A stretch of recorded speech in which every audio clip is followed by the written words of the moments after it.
Your video inspired me. Thank you. Tell me, how do you practice courage consistently without getting burnt out? I'm sure a lot of people say to themselves, I'm going to be more courageous from now on, but it only lasts a few days or weeks before they fall back into old habits, self-doubt, etc. How do you integrate it? Great question. Thank you, John William Ross, for leaving this comment on one of my previous videos and asking this question. I'm going to answer it in this video, obviously, and for those of you watching, I would appreciate your feedback when it comes to the format and structure of this video, because it's going to be a bit different than the recent previous ones. So as I said, this is a great question, and I want to start by giving some value to all of you, even outside of this topic of courage. It's extremely important how you ask the question, not only because you're helping the person that you want to get the answer from, but you're helping yourself. Because if you think about asking the question in a clear manner, more often than not, you are going to arrive at least part of the answer in the way that you ask the question. What do I mean by this? So John William Ross said, tell me, how do you practice courage? First, extremely important point. He didn't say, how do you become courageous all of a sudden? How do you become courageous once and for all? How do you practice courage? So it is a matter of practicing it. And if we are practicing something, and then he says consistently, it means that we are affirming it, that it isn't a quality that we acquire once and for all.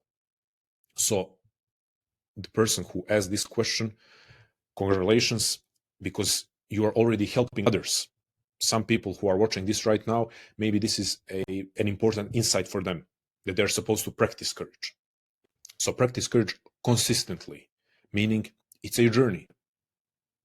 If it's consistently, it means that it's going to be stretched out over a long period of time without getting burnt out.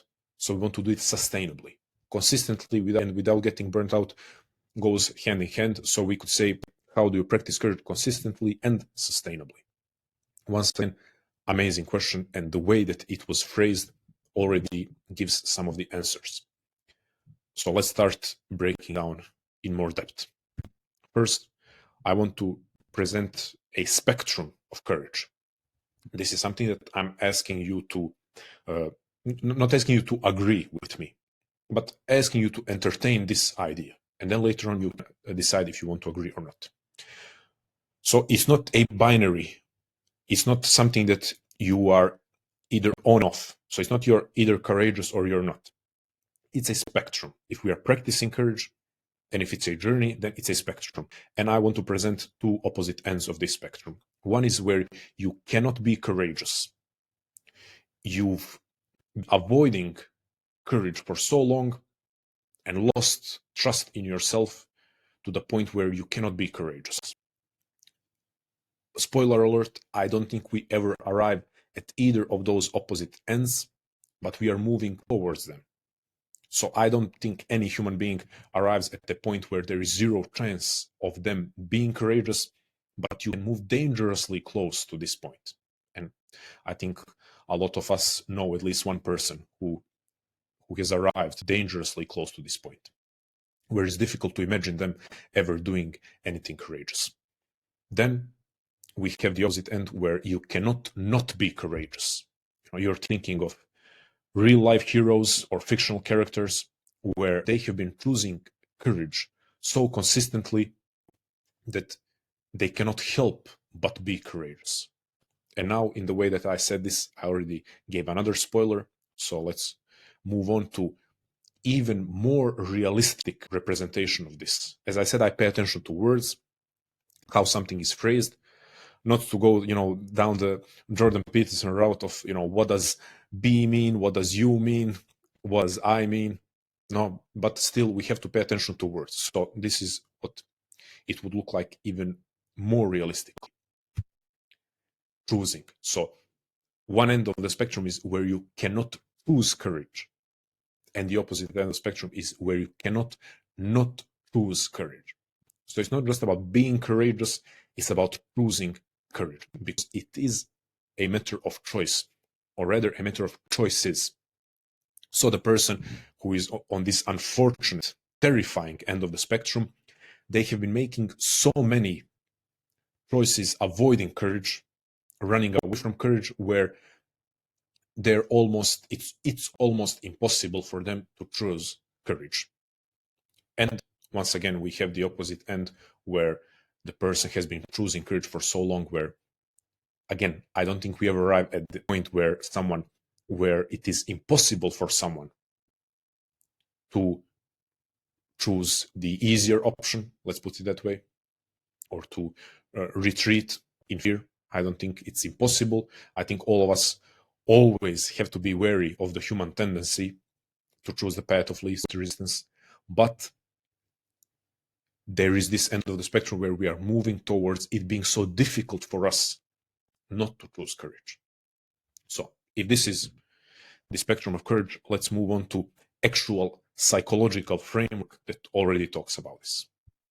Abraham Maslow, one of the greatest psychologists of the 20th century, says, let us think of life as a process of choices, one after another.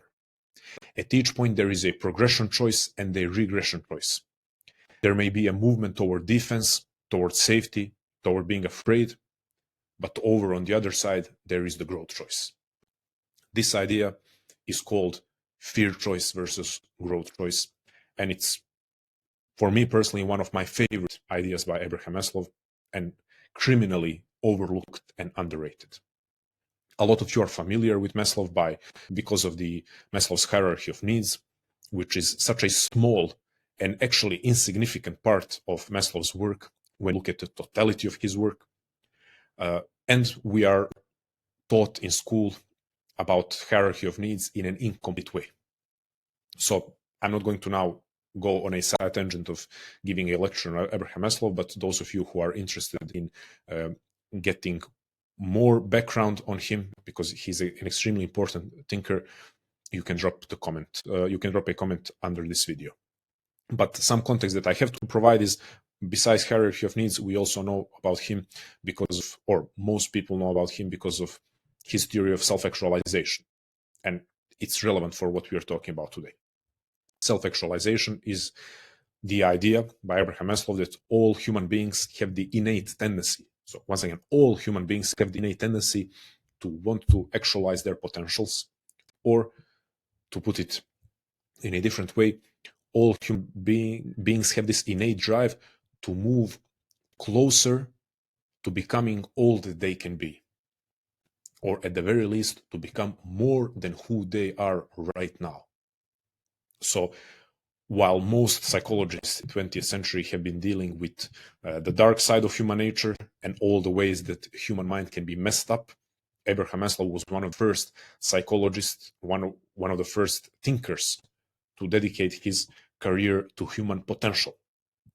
Now, why is this relevant for our discussion? Besides the topic of human potential and self-actualization being relevant for every living human being, it's specifically relevant for us because when Maslow was studying self-actualizing individuals, so self-actualizing, not self-actualized, because there is no final end, where you have reached self-actualization once and for all. It's movement, same like with courage, it's a journey. So people moving towards self-actualization, when Maslow was looking at prime examples of self-actualizing individuals, he listed in his book, The Farther Reaches of Human Nature, he listed main self-actualizing behaviors. And when listing them, the number 2 on the list, I believe, I'm pretty confident number 2, is this: making the growth choice. That is first acknowledging that life is a process of choices, and then continually making the growth choice. So apart from it being one of the most important parts of self-actualization, it's also relevant for us because we are talking about courage, and choosing courage is basically the growth choice. So extremely relevant for us, and we are going to base a lot of the rest of our discussion around this theory or around this idea. So here are a couple of things, or here are the things that we are going to discuss in the remainder of the video to help us choose courage. So we are going to discuss how growth choice is determined by internal context, we're going to discuss that it's not a matter of one grand choice, then that your choices build or destroy your inner voice and self-trust. We're going to talk about how personal growth is spiral, and lastly, how self-doubt isn't a negative signal.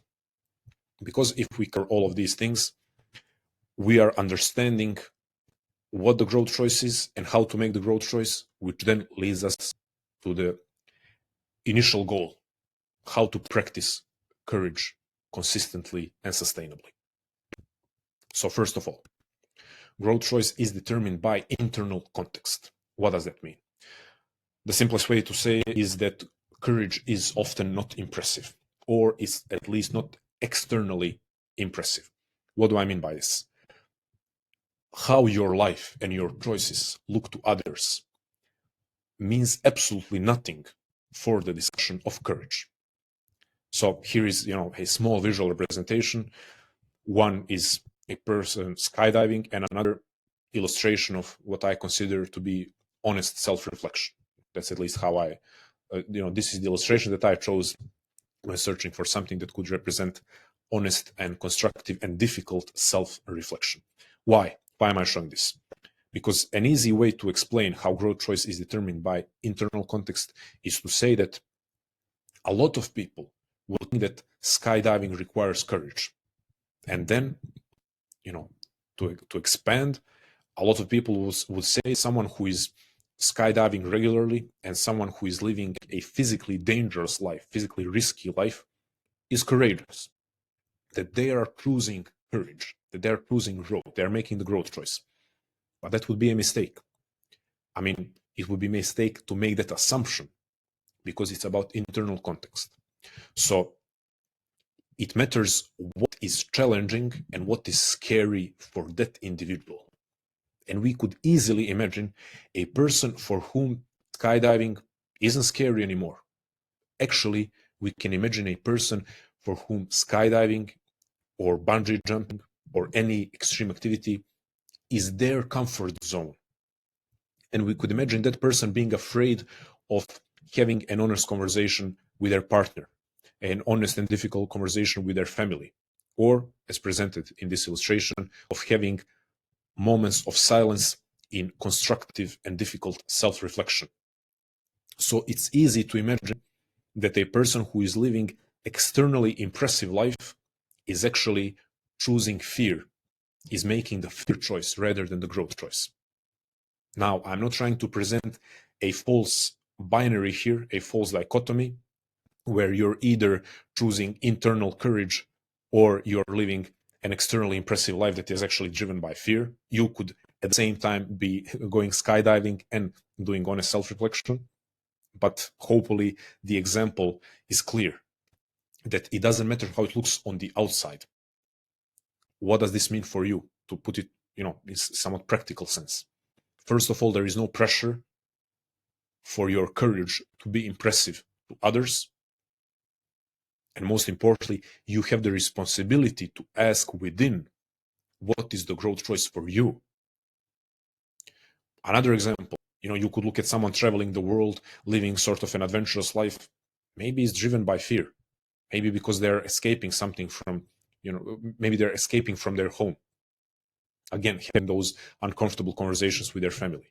But they could actually be driven by growth and courage. They could actually be traveling the world and living an adventurous life because that is their calling to some extent or in some way. So every single one of us has to ask ourselves, what is the growth choice for us? So then the question is, are you practicing the right kind of courage? Because a courage that is merely physical courage is no courage at all.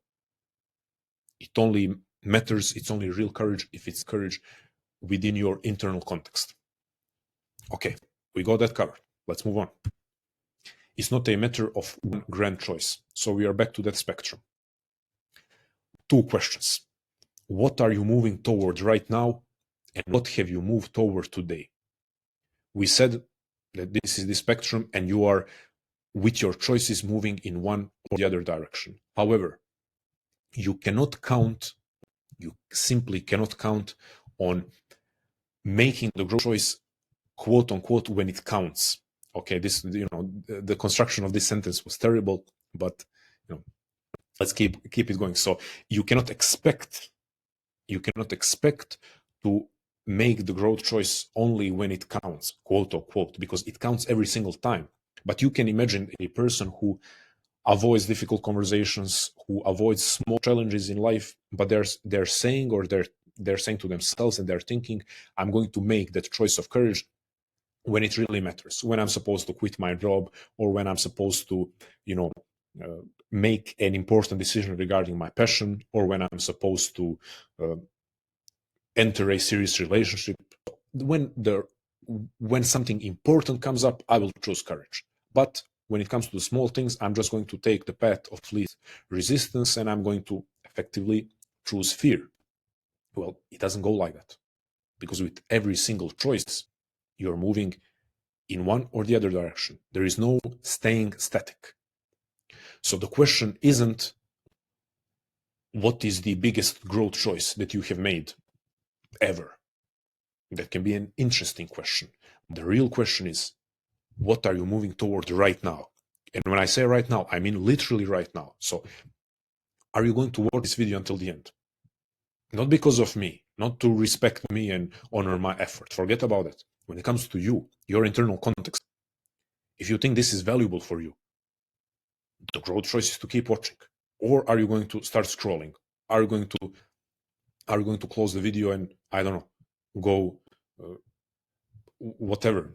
Again, scrolling. I don't want to mention other activities that are kind of self-destructive, but some of you get what I'm saying. So what are you going to do right now, in the next moment? Because you're going to face so many of these opportunities to choose growth or fear during the day. Then at the end of the day, the question is, what have you moved toward today? Because let's say that you had 10, 15 chances to choose either growth and courage or fear. What have you moved toward today? Because I'm not expecting you to make 100% of growth choices. I think that's an important thing to say. Well, let's strive towards that. Let's try. But if for the sake of, I also don't like going too far with putting everything in numbers. I think that's not helpful. But for the sake of making it somewhat tangible, let's say that over the course of a week, you were faced with 100 choices, where 100 times you could have chosen either courage and growth or fear. I'm not saying that you have to choose, or that you will choose courage and growth 100 times. But can you choose it more times than you've chosen fear? At least that. So those are the questions. What are you moving towards right now with this choice? Are you going to continue watching the video, or are you going to go and waste your time? Later on, are you going to approach that person and have that conversation? Are you going to ask that person for a number? Are you going to send that message?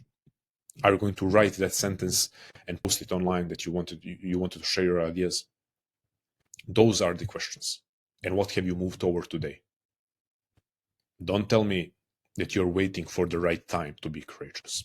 So it's not a matter of one grand choice. Next, your choices build or destroy your inner voice and self-trust. And you see now visual representation zoomed in to the unfortunate end of the spectrum, where you cannot choose courage anymore. Because I think for this discussion, it's way more important to focus on the negative. Because we know you are building your inner voice and self-trust by choosing courage, and you can end up being extremely confident. Not confident in the sense that you are worth more than other people, not egoistic, but confident in the sense of trusting your ability to choose in life. But once again, as I said, let's look at this negative potential outcome, because it could be maybe more motivating. If you continue choosing fear and moving more and more and more toward that end of the spectrum where you cannot choose courage anymore, you've ignored your inner calling for courage and growth so much that you cannot trust yourself anymore. This is another thing that Maslow talked about. He talked about inner voice or inner signals. He also called them impulse voices. And here's the thing. every single time when you're faced with a choice, there is that authentic part of you that is asking you to choose courage and growth. So your authentic self will every single time want you to choose courage and growth. So imagine if you spend years denying that voice becomes more and more quiet. And the voice of avoidance, the voice of fear and cowardice becomes louder and louder. So that's what I mean when I say you cannot trust yourself anymore, because you arrive at the point where the loudest voice in your head is the voice of cowardice and avoidance. So this is not just a matter of you being courageous because it's going to get you closer to your goals. No, it's way more than that. That's why I'm saying this is psychological. This is not just if you're going to, reach whatever the external goal is. It's a matter of your relationship with yourself, because the more you resist courage and the more that you choose fear, the more you are becoming stranger to yourself. When I say stranger to yourself, it means you are not anymore in contact with that authentic part of yourself that is recognizing what your potentials are and that is begging you to actualize those potentials. So, once again, your choices either build or destroy your inner voice and self-trust. And that's something serious. Now, personal growth is spiral. The person who has the question mentioned falling back into old habits, self-doubt, etc. Emphasis on fall back and old. It means that we are assuming it's unnatural to fall back into those old patterns. But personal growth is spiral.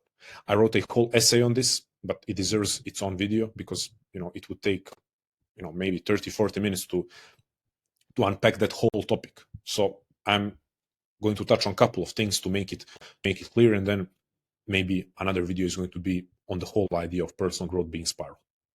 For now, let me share a quote by Carl Jung. Psychologically, you develop in a spiral.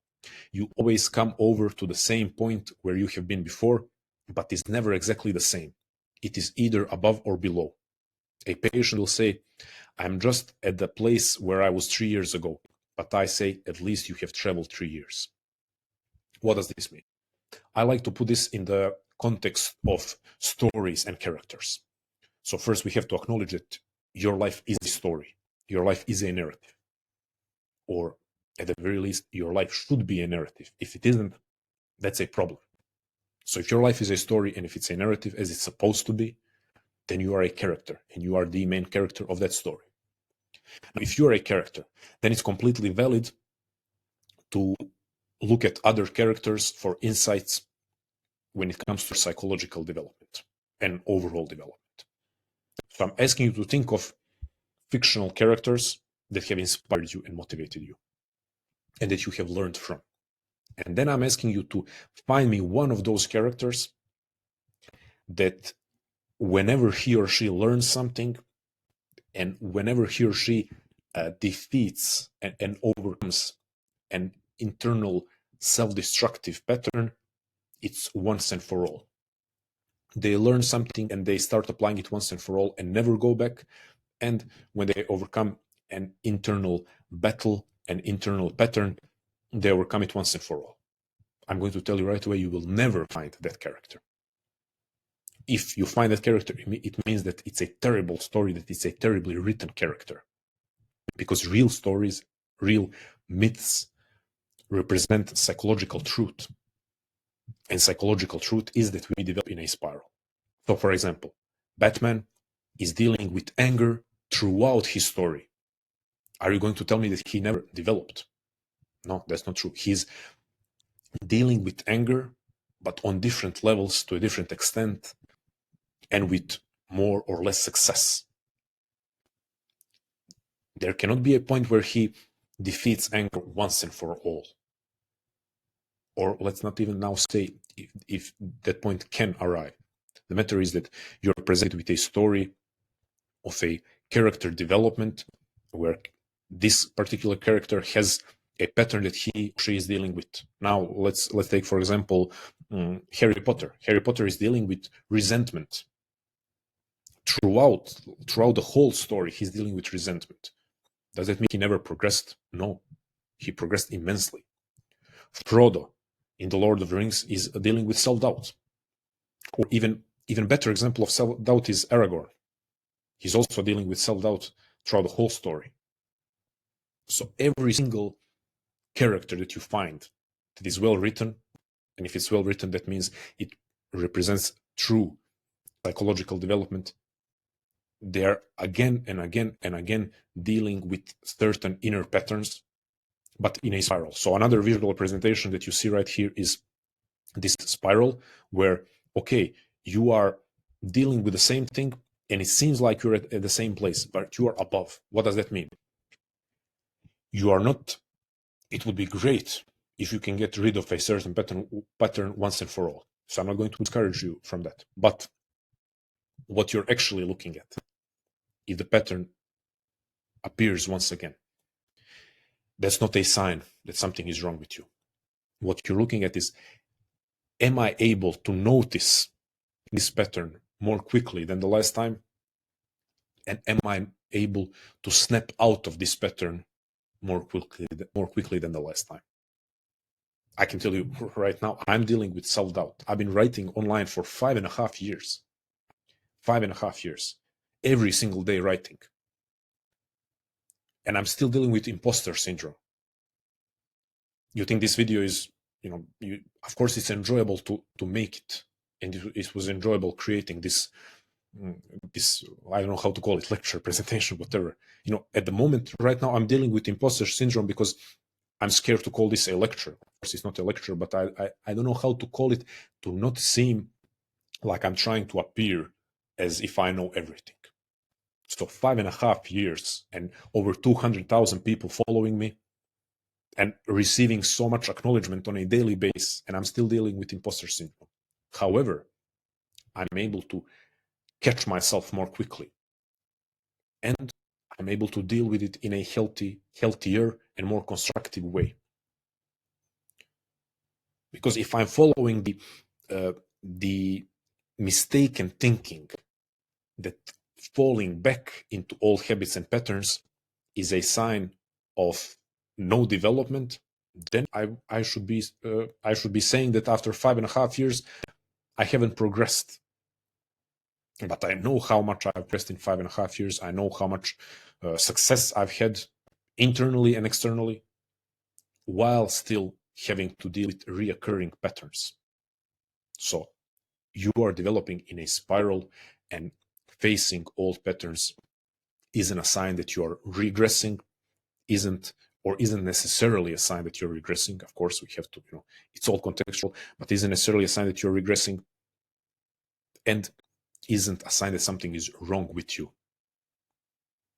One last time, what you should pay attention to is how quickly do you catch yourself being in that pattern, and how quickly do you snap out of it. Now, one last thing, self-doubt. Part of this, part of the things that the person mentioned falling back into, but self-doubt deserves its own spot or its own discussion. Pretty simple. Self-doubt is not a negative signal.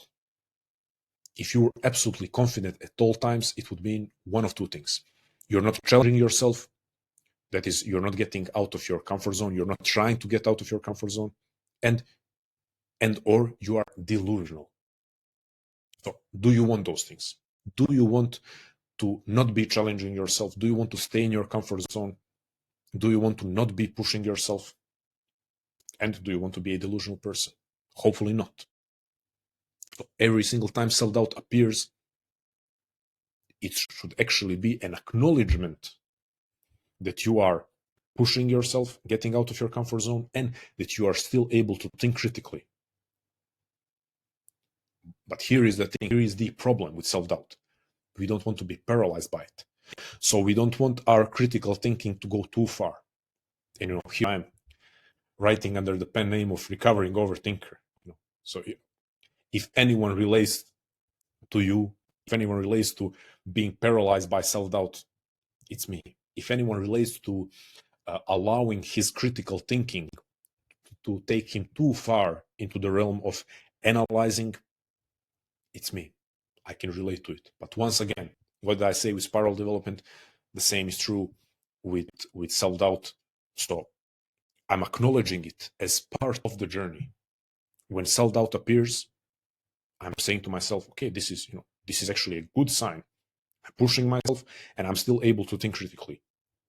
So the whole thing is not about not having self-doubt. It's about not being paralyzed by self-doubt. And that's such an important distinction to make. Important difference. Because every next time when self-doubt appears, you know, okay, this right now is not a negative signal. Now moving forward, that's important what happens. It's important whether now that this signal appeared, it's important, am I going to be paralyzed by it, or am I going to continue doing what I'm supposed to do and continue to make the choice that I'm supposed to make, that I know I'm supposed to make. So once again, self-doubt isn't a negative signal. In fact, it's a sign that you're on the right path and that you're trying to progress and grow and develop. It's just a matter of not being paralyzed by it. And when I say just, I know that it's not a small thing. I'm not trying to disregard how uncomfortable it is and how difficult it often is to move forward despite self-doubt. But still, self-doubt is not an excuse. It's not an excuse to refuse to take action and refuse to move forward. So with all of this being said, let's recap this into some actionable steps. First of all, search for opportunities to choose courage. By searching, I actually mean acknowledge. I actually mean open your eyes. I mean go through your day and just notice how many small choices are actually immensely important choices if we take into account that they are leading you in the direction of courage and in the direction of self-actualization. Then when you notice those choices, choose courage as often as you can. Next, embrace spiral growth, meaning when old patterns reappear, understand it doesn't matter, it doesn't mean that you're regressing. It doesn't mean something is wrong with you. It's part of the journey, and you're only supposed to catch yourself more quickly and snap out of the old self-destructive pattern or self-sabotaging pattern more quickly. Lastly, acknowledge self-doubt. Acknowledge it also as part of the journey and acknowledge it as a signal that you are on the right path, as a signal that you're pushing yourself, as a signal that you're able to think critically, and that the only thing that matters is that you're not paralyzed by it. These are the action steps that I'm hoping are clear enough and tangible enough. Still, it leaves a lot of responsibility on you because you are the one who is supposed to take the responsibility. It's not, it's not 5 steps to becoming more courageous. And, you receive some kind of training plan to become more courageous. It doesn't work like that. You have to take these and put them in the context of your life. I would close with words of Abraham Maslow. One can choose to go back towards safety or forward toward growth. Growth must be chosen again and again. Fear must be overcome again and again. That's it, friends.